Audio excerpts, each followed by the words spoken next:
Hey everyone, here for another Golden Oldie review, and since just like pretty much how we've been trying to do all week is keep up with a little bit of a Halloween theme, I will be talking about John Carpenter's The Thing.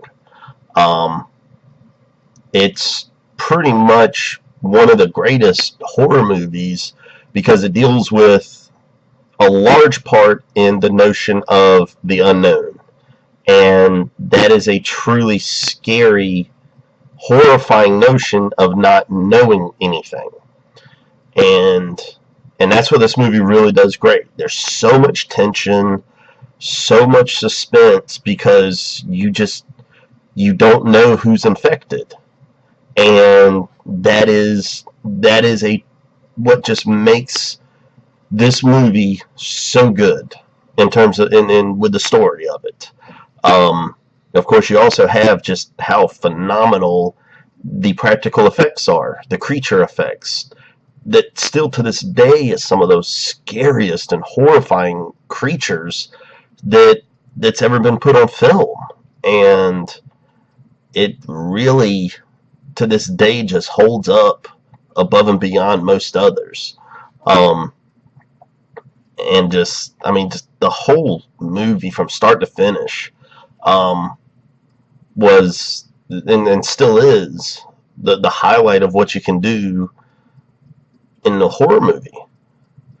You know, John Carpenter really set out and did such a good job with this movie with using source material that's not really well known. I mean, there was that original, like, 1950s, I think, or 60s, something like that, movie that was done that was just awful. It was so dumb.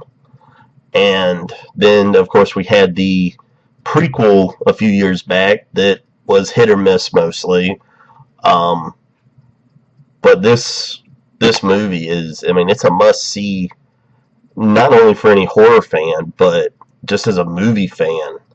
You know, just to learn how to so much better with the practicals effects versus using CG for everything. Because as the prequel movie showed you, just using CG for everything is not the best way to do stuff, and it just doesn't look as good for the most part without practical effects for something like this. I mean, you take some of the creatures that you see in this movie, the head spider, and being a big one that was just horrifying to see, and any of them really.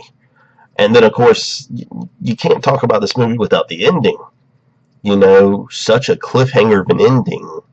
You know, is McCready infected? Is Childs infected? You don't know. And you see the look on Kurt Russell's face at the end of the movie is also that he probably just doesn't care. He's just tired of it all.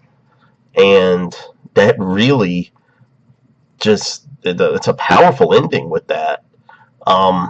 You know, they tried to conclude the story with a video game for the PlayStation 2 way back, and the game was okay. I mean, it kind of tried to conclude the story, but it didn't do that good of a job.